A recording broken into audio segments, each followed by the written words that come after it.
Después de haber desarrollado en el anterior video la línea de tiempo de la historia de todo el periodo posclásico, en este video vamos a desarrollar solo la historia de la primera fase, la fase del Imperio Único, desarrollando entonces pues el alcance material en el periodo posclásico, espacial en Roma y temporal, desarrollando precisamente esta periodización. La historia en la fase del Imperio Único. Esta historia de los siglos III al VI es la historia de un largo proceso de disolución. Y haciendo como un marco general con la conquista del poder llevada a cabo por Diocleciano en el año 285, porque él sube en diciembre del 285, pero empieza en 284, pero empieza su gobierno en el 285. Entonces abrió el periodo de la decadencia de la civilización romana. Obviamente no es posible indicar una terminación final, precisa de este pues, proceso de disolución, de finalización de la civilización romana, todavía aún más cuando el Imperio Romano de Oriente permaneció formalmente en vida, pasando la Edad Media hasta el año 1453, cuando inicia la Edad Moderna. Entonces, pero con claridad se puede decir que el tentativo supremo operado para la defensa de la civilización romana lo llevó adelante el emperador Justiniano I, que gobernó del 527 al 565, cuando muere con el fracaso de su diseño de restauración. La historia de Roma pues se puede dar definitivamente por concluida. El Imperio Romano, el Imperium Romanorum, era solo una fórmula de organización política demasiado mecánica para poder pues mantener espiritualmente unidas naciones tan pero tan diversas entre ellas. Los esfuerzos muy grandes de algunos emperadores, como por ejemplo Diocleciano hasta Justiniano, pues solo sirvieron para retardar este fenómeno de disolución. De manera lenta en el cuadro aparentemente inmutable del imperio, desapareció de la historia la romanidad.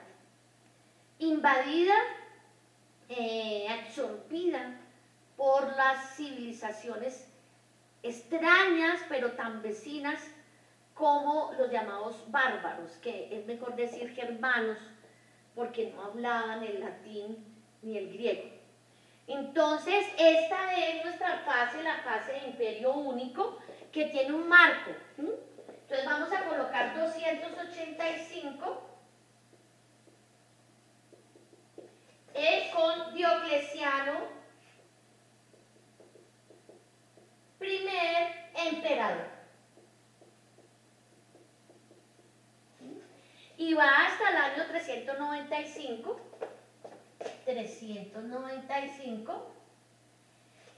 con Teodosio, y después entonces con la muerte de Teodosio viene la siguiente fase, que es la fase de Imperio Doble, que la vamos a ver en el siguiente video. Entonces voy a colocar aquí muerte de Teodosio I. Ese es el marco cronológico. Entonces el Imperio Romano se mantuvo todavía unitario, único para todo el mundo, el grandísimo mundo romano. Aunque al inicio con el emperador Diocleciano tuvo como una posición como de no claridad con relación al gobierno, porque se presentó la tetrarquía. Entonces vamos a empezar a hablar del imperio de Diocleciano. Cayo, Valerio, Aurelio, Diocleciano. Él gobernó en 284, subió en diciembre del 84 y empezó a gobernar en el 285 hasta el 305, ¿no? Pues él era dálmata, que después de la victoria contra Carino, que ya lo vimos en el video de la fase de crisis del periodo clásico, en la victoria con Carino, el hijo de Caro, se dispuso ya como emperador entonces a la tarea de restaurar la unidad del sistema político romano, gravemente comprometida por esa crisis del siglo III, o sea, el periodo clásico, que ya se había vislumbrado desde la fase adrianea y después entonces con la dinastía de los severos y la siguiente fase de crisis con el desarrollo de la tercera anarquía militar, que duró 49 años hasta que llegó Diocleciano como primer emperador. La restauración del imperio era tarea difícil, imposible pues de resolver mediante la restauración de las estructuras de la República Romana. Se necesitaba el imperio. Entonces fue el único modo que con la nueva forma de gobierno, el Imperium Romanorum, el Imperium absolutista, como institución centralizada y fuertemente autoritaria, la solución. Diocleciano se dio cuenta del hecho real, notorio, visible, que el inmenso imperio romano no gravitaba más alrededor de Roma, alrededor de solo Italia, sino alrededor de dos grandes polos con intereses geográficamente distintos.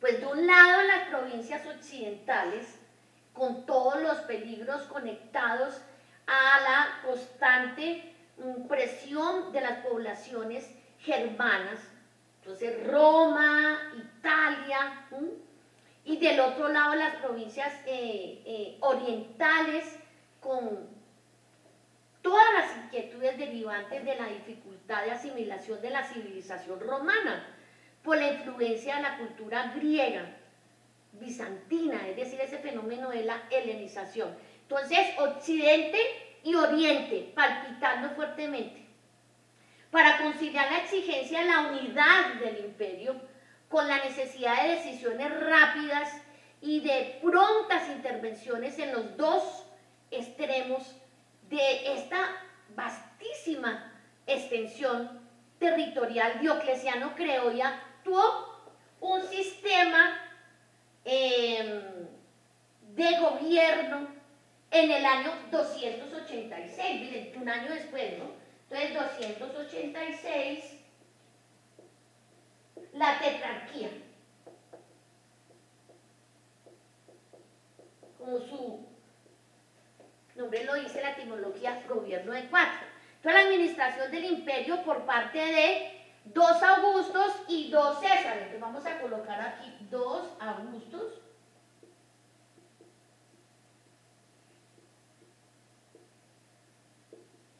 y 2 Césares. Es una historia larga, o sea, imposible de escribir todo en el tablero, pero vamos a tratar de hacer como un pequeño resumen. Entonces, eran 2 Augustos, uno en Occidente y otro en Oriente.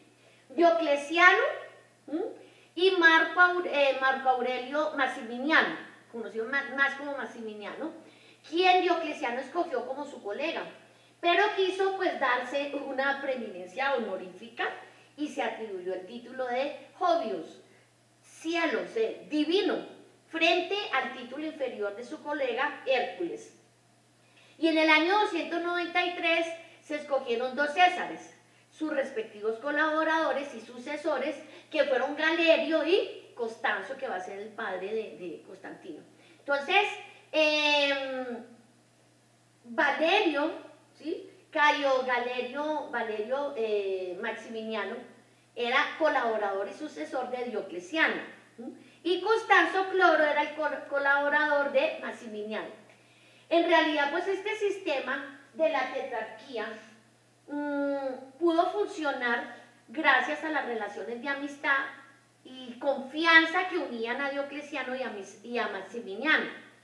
Todos ellos eran valientes generales muy poderosos, quienes organizaron una milicia militar con un ejército romano fuerte, con la armada, la guardia imperial y las tropas también de frontera. Entonces, por eso la seguridad en los confines permitió a Diocleciano dedicarse a la obra de reorganización imperial, pero no solo desde la visión militar, sino también de la administración del imperio. Entonces, las provincias fueron agrupadas en diócesis y los funcionarios imperiales fueron jerárquicamente ordenados en una milicia civil al lado de la milicia militar. Pero era necesario afrontar el doble problema del saneamiento. Entonces, se necesitaba el saneamiento financiero del Estado, que fue fácil obtenerlo imponiendo a los propietarios de las tierras rendir una declaración de rentas que se llamaba indicio cada 5 años y basando sobre esta alícuotas de impuestos llamado capitaccio. Mientras que el saneamiento económico de la sociedad se actuó en el papel, pero en la práctica se debió recurrir a la recaudación autoritaria para estabilizar el valor de la moneda y estabilizar los precios. Entonces se introdujo una moneda, se introdujeron las monedas de oro y plata a peso fijo y fue creada una moneda mixta de bronce y plata llamada folis y los precios aumentaron, pero en el año 301 se dictó el Edictum de Pretis Rerum Venaxium, que fijó imperativamente para todo el imperio romano el precio máximo de las prestaciones y de los objetos, como también del oro. Entonces Diocleciano quiso definitivamente, pensando como reflexionando, él quiso una romanidad, quiso la unidad imperial, un imperio único, entre comillas, la romanidad. Entonces quiso amalgamarlos, quiso unirlos, inducirlos a vivir bajo una etiqueta, entre comillas, romanos, imponiendo pues la observación de la religión del Estado, que sería la religión pagana, y la observación obligatoria del ordenamiento jurídico oficial, el ius romanorum, derecho romano, una única religión y un único derecho para el imperio. Entonces la aspiración de orden unida al deseo de restaurar los valores pues de la tradición romana fueron los motivos que empujaron a Diocleciano a atacar y perseguir a los cristianos, y por eso pues es también tan recordado. Llegó al poder en el 284 y empezó a gobernar en el 285, y durante sus 18 primeros años de gobierno dejó vivir, digamos, algo en paz a la iglesia cristiana. No obstante, un poco más de un año, a partir del 303, promulgó 4 decretos o 4 edictos, más bien sucesivos, en los cuales se marca el ritmo creciente de la acción emprendida contra la iglesia, y donde prohibió el culto cristiano, ordenó la destrucción de las iglesias y de los objetos sagrados, y los condenó a penas graves hasta la muerte.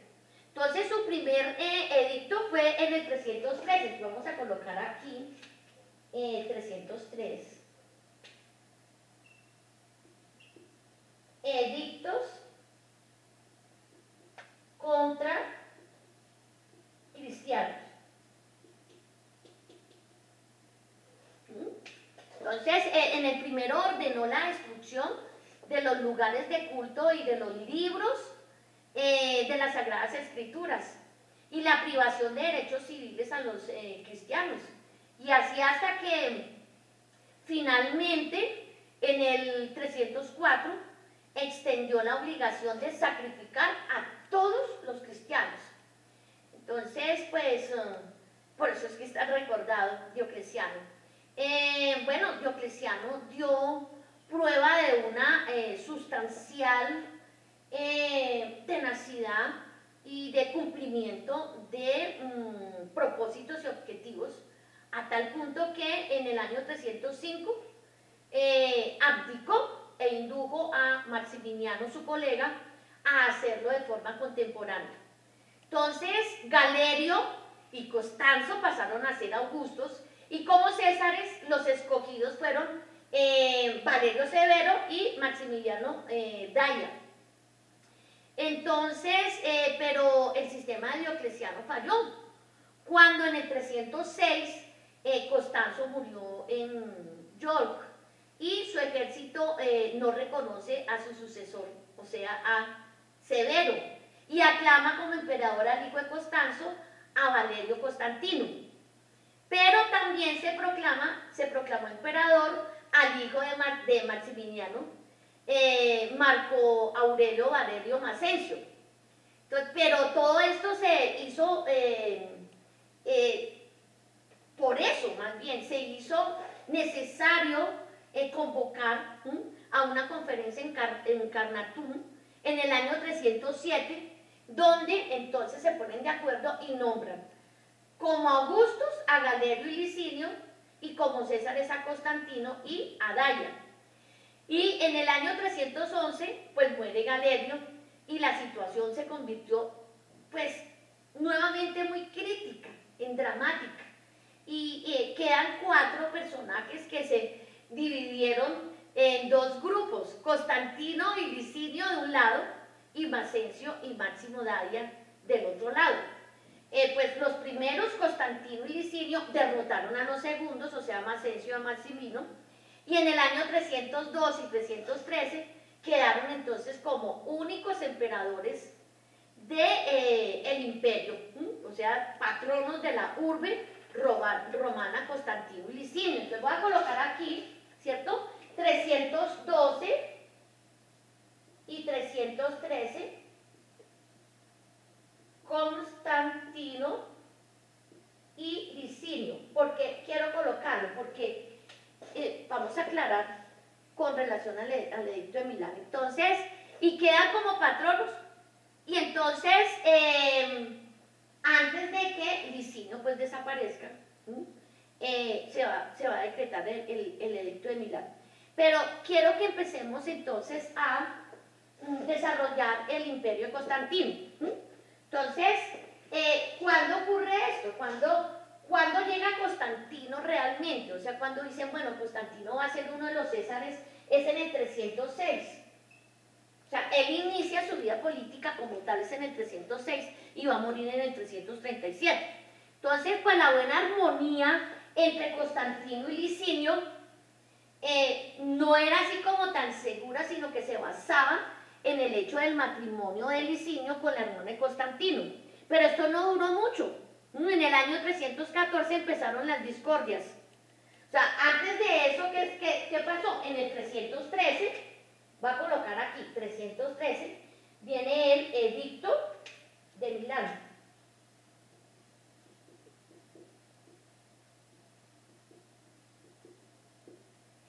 Libertad de cultos. O sea, con el edicto de Milán, lo que se concede es la libertad de cultos. Y así entonces, libertad de cultos, pues los cristianos dejan de ser perseguidos. Pero ¿por qué aclaro esto? Porque es que el edicto de Milán no solamente lo firma Constantino, sino también lo firma Licinio. Y de ahí vienen discordias. Entonces, cuando no se consultaron la nominación de los césares, entonces Licinio lo nominó a su hijo homónimo Licinio, y Constantino a sus hijos Crespo y Constantino II, que va a ser un protagonista. Posteriormente, Crespo muere rápidamente. Entonces, la hostilidad fue siempre más creciente, sobre todo por opinión precisamente del cristianismo. Entonces en el año 323 entran en guerra y Constantino derrota a Licinio. Entonces Constantino aparece en el 306 en el mapa político, ¿cierto? Pero en el 323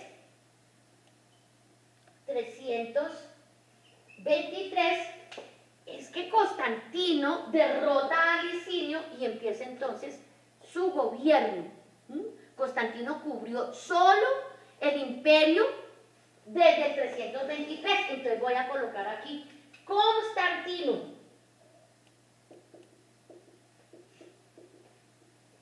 Como imperio único. Porque antes estaba con Licinio. Entonces, ¿qué pasa en el 323? Constantino organiza el imperio con dos capitales. Dos capitales. Voy a colocar así. Entonces, Roma en Occidente y Constantinopla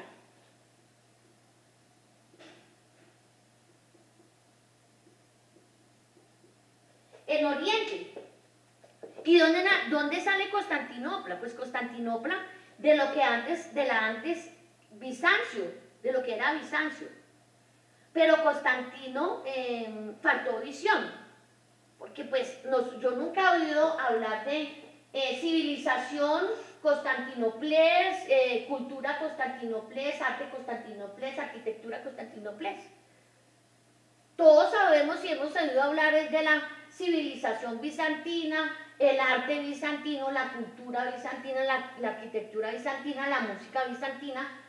Entonces, pero él en su honor le quitó el nombre a Bizancio y le dio el nombre de Constantinopla. ¿Cuándo? Miren, 323, cuando él ya queda solo en el trono. Entonces, a diferencia de Diocleciano, Constantino le da al imperio un carácter intensamente monárquico, a la manera de las autocracias imperiales orientales, a las autocracias orientales, favoreciendo la emancipación de las costumbres precisamente bizantinas. Fue un apreciador pues de los principios tradicionales del derecho romano, apreció el valor ecuménico de la religión cristiana. Él se convierte al cristianismo. Es explicable que uno de sus primeros actos de su gobierno fuera precisamente el Edicto de Milán en el 313, con el cual pues concedió la tolerancia a la religión cristiana y se permitió el culto libre y público. En el año 325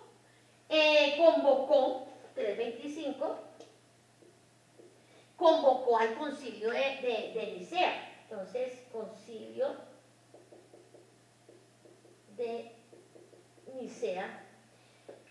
Y es muy famoso el concilio de Nicea. ¿Y convocó a quién? Pues a los obispos cristianos a un concilio para poner fin al desacuerdo en orden a la Trinidad. De eso es lo que se trata. Y durante su imperio, la memoria de Roma, como la vieja ciudad, se descolorizó con el florecimiento notable en el mundo romano de Constantinopla. O sea, cómo empieza a brillar Constantinopla y Roma empieza a oscurecerse. Pero, sin embargo, el imperio con Constantino atravesó un periodo no usual de orden y paz. Y en el 337 Constantino murió y se abrieron pues las luchas entre sus hijos para la sucesión del trono. Entonces coloquemos aquí 337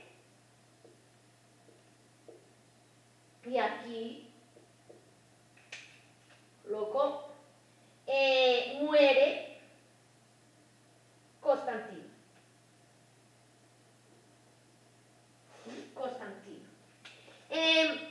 Pues, ¿cuál es el efecto? El efecto es la separación de hecho del Imperio Romano. Separación de hecho.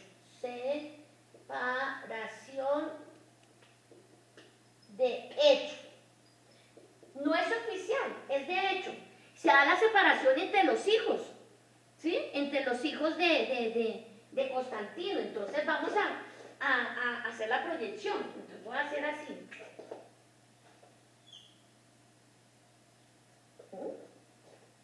Una separación. Entonces en esta separación hay que tener en cuenta, ¿cierto? Que, bueno, hablemos de los, pues, entre quiénes, entre los hijos de Constantino. Pero queda por fuera Crispo porque Crispo había muerto. Se la dividen en tres, en los tres hijos. Entonces, en Occidente, entonces voy a colocar aquí Occidente. Y aquí voy a colocar Oriente. Entonces, ¿quién va a quedar en Occidente? Entonces, en Occidente va a quedar Constantino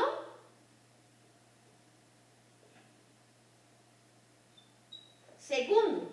Constantino segundo, que del 337 y va a morir en el 340. Entonces voy a colocar aquí 340. Pero va a compartir también en Occidente con Constante, con su hermano Constante, que va a estar 10 años más, muere en el 350, pero en el oriente va a quedar Constanzo, Constanzo, entonces voy a colocar aquí Constanzo. Constanzo va a gobernar 11 años más porque él muere en el 361. Vemos un poco la idolatría de Constantino, ¿no? Entonces, en su honor, la ciudad donde vive Constantinopla y sus hijos son Constantino, Constante y Constanzo. Entonces, podemos notar algo de idolatría. Entonces, en el año 340, Constantino II muere, sus dos hermanos se hacen cargo de la división del imperio. Entonces Constanzo para Oriente y se hace cargo de Constantinopla, Asia, Egipto y la región del Danubio y la región del Danubio y la balcánica. Entonces eso es constante, mientras que Constante queda para Occidente y se hace cargo de Roma y parte del África. Entonces se perfiló una separación profunda del imperio en Oriente y en Occidente, que se volvió totalmente definitiva porque es cuando se da la división oficial del imperio romano, medio siglo después. En el año 350, Constante muere y bueno, fue muerto, ¿no? Por Magnesio, que se proclamó emperador de Occidente. Y en el año 353, Magnesio fue derrotado y se suicidó en Lión. Entonces, miren, yo voy a colocar aquí varios emperadores. ¿Listo? Voy a colocar, mientras les voy contando,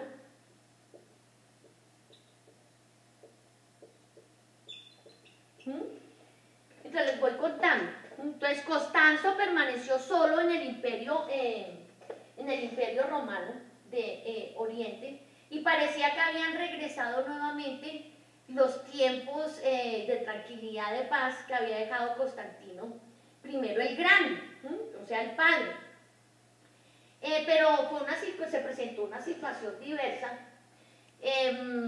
pues, en la realidad, porque Constanzo le hacía falta la personalidad sobresaliente de Constantino, de su padre, y además pues estaba demasiado absorto en Oriente.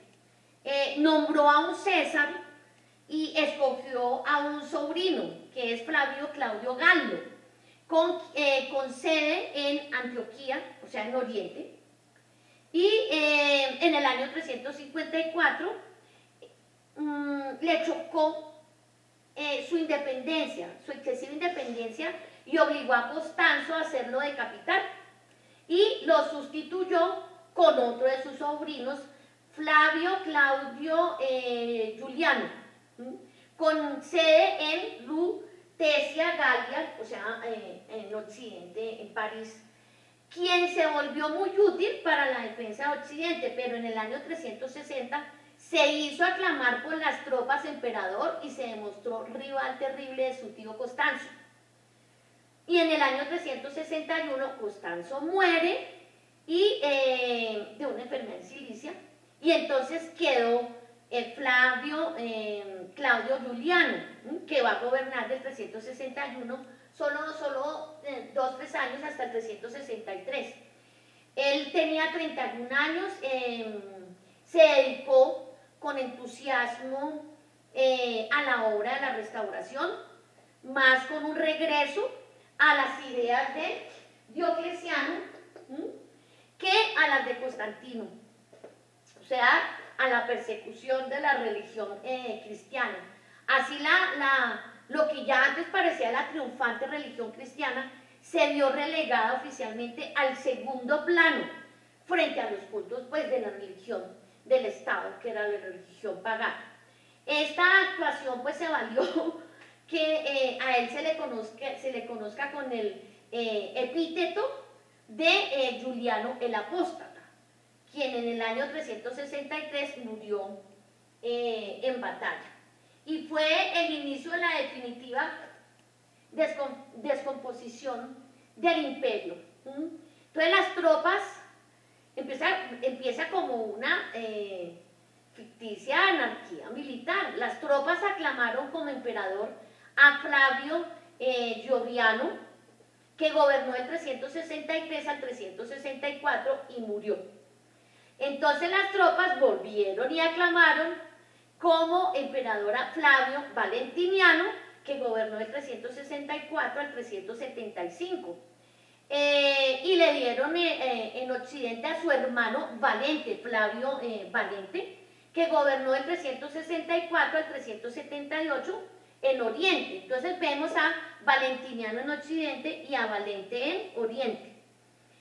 En el año 375 Valentiniano murió y lo reemplazaron sus hijos Graciano, que gobernó del 375 al 383 para Occidente, y Valentiniano II para Oriente desde el 375 al 392. Entonces Valente en el año 378, como ya dije, murió derrotado en Adrianópolis por los góticos. Y Valentiniano en el año y en el año 379 Graciano se asoció al general español Teodosio I para que restableciera el Oriente. Y entonces Teodosio I reinó con Graciano y Valentiniano II desde el año 379. Entonces vamos a colocar aquí, vamos a hacer así.